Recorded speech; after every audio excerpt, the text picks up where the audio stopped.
Philippine Forex, we run a ticker at the bottom here for the major currency pairs. We also talk budgets. Lynn and I are going to go through our house budget today to date.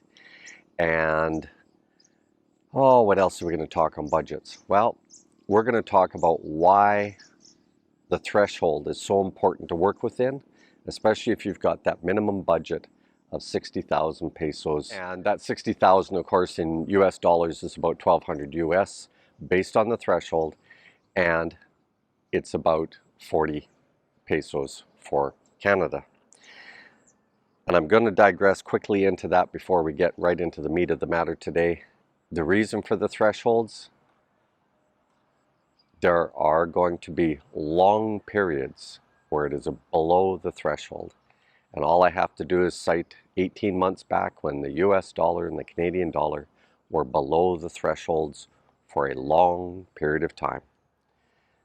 I know it's an average of 50 for the US, but can you manage if it was below that for 8 months? Okay, let's get into it. US dollar. Markets have all but closed now, and you have now broke below 57 or below 58. You've been hovering around there, popped up to 59. It's very difficult when you go back deep in the charts as to what the little wiggle is on the peaks because you can only look at months and it doesn't give you a good range on there. But it's really been banging on the high of all highs. I've been cautioning everybody about this wishful thinking of 60 and be very, very, very careful of people speculating where things are going to go. The market is just going to go where the market wants to go. When it comes to Forex, it's much smoother and more linear, and there are micro and macro things going on, and some of that micro stuff is behind the scenes, and we don't really get to see what's going on there, right? But it all comes into play with how the Forex moves. This is why it's a lot more stable than trying to play that stock market. So be careful of that. Now, so we've broken below 58. It'll probably ripple up into that 58 range again. It'll probably want to test it. But it is broken down. And I've been long cautioning guys that are holding out for that higher rate. If you're doing that, you're not working within a budget.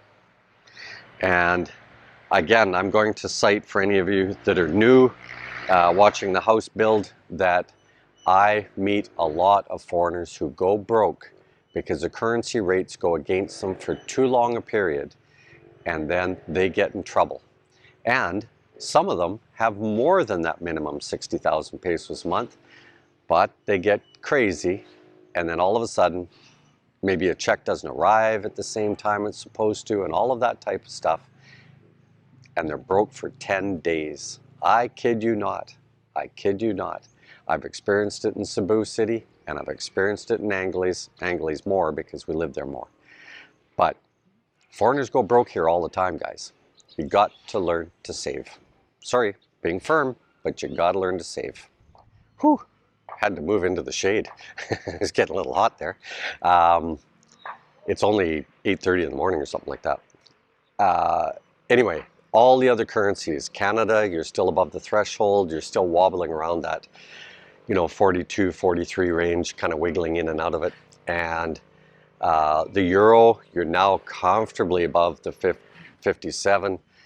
Great British Pound, you're above your 66. Australia, New Zealand, you're comfortably above now. Yay, New Zealand, you finally got comfortably above.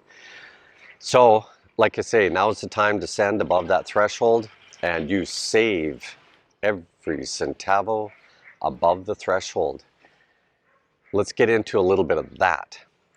As you notice from the ticker, the rates are above, as just mentioned. And one of the major things that I believe is more sound than anything else, and that's self-insuring for medical. There's where some of this big savings comes in. Now, the reason I say that is you don't know what this medical is going to be. Maybe this medical is a get out of jail free card because you would rather be in your native country getting your medical care done if all of a sudden, let's say, it was cancer or whatever, and you just don't feel comfortable and you go home. I've seen many a vlogger that has said, yeah, I got to go back and deal with some medical stuff. And it's just the way it is. I'll cite this little kid yesterday. He's got a fever and everybody is saying, just break the fever. And I'm saying, he's not throwing up.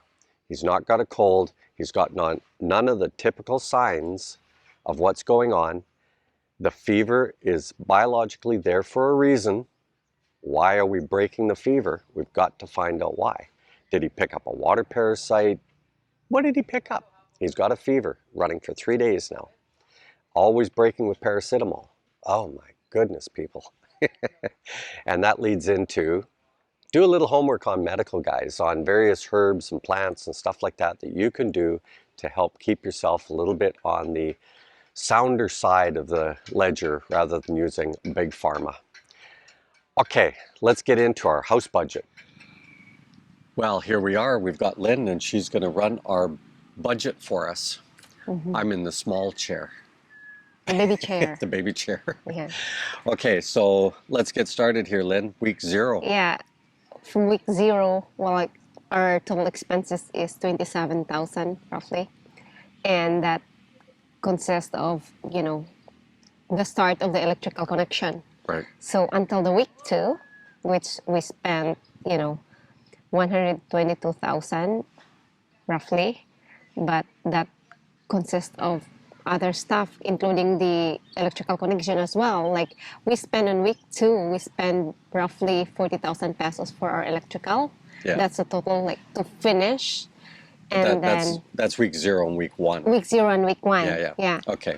Yeah, and then we have the steel door, Yeah, some minor construction stuff, guys. Yeah. We're tracking everything over 5,000 pesos just so that we understand some of the bigger ticket items as they go through. Right, yeah. So week 2? On week, yeah.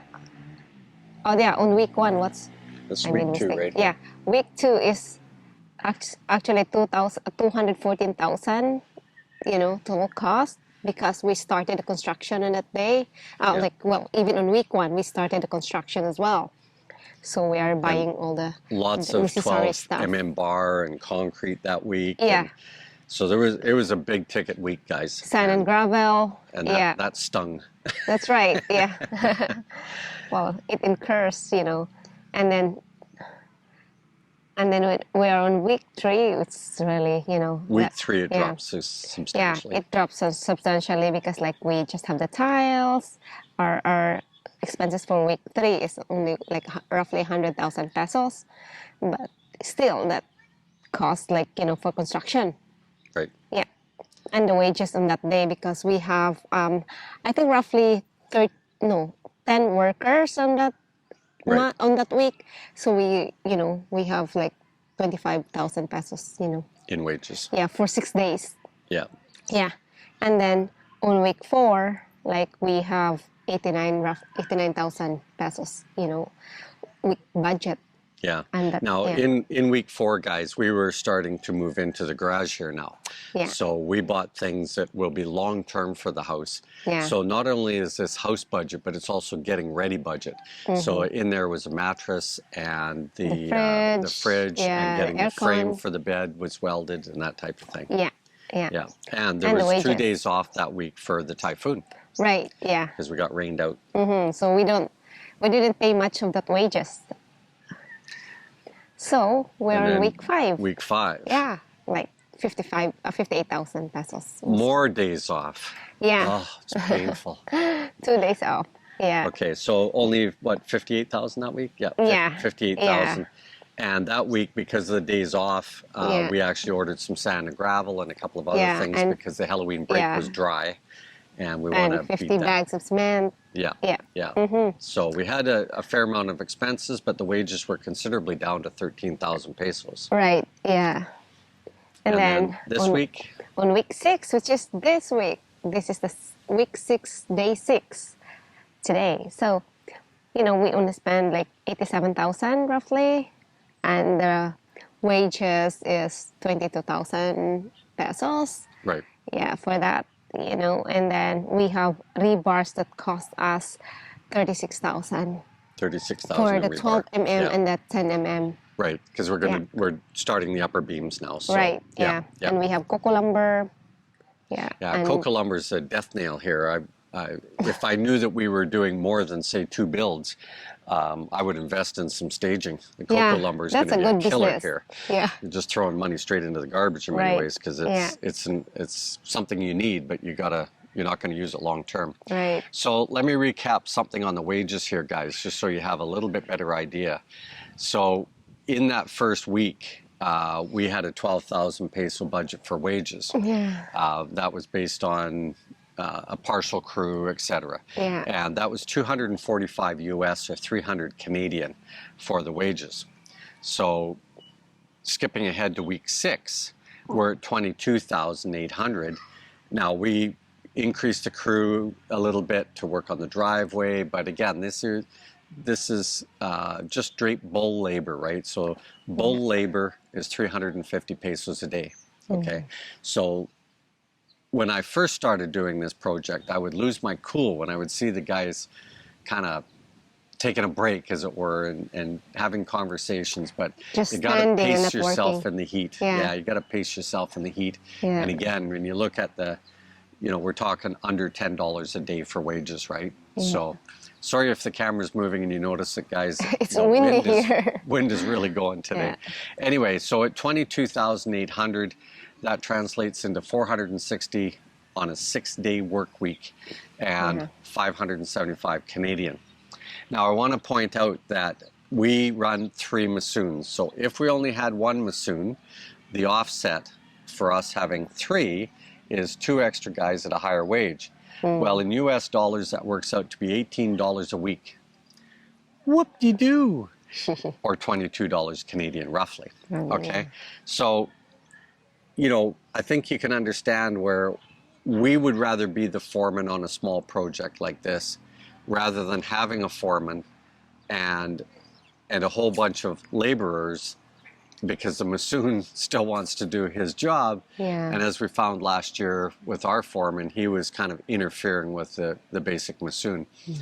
In our previous video yesterday, I mentioned why we have our 3 Masoon. It makes it easier on myself and Lynn, especially when she needs to communicate. She only has to talk to 3 guys. Yeah. These 3 guys have worked together for a long time. They're a team. Years.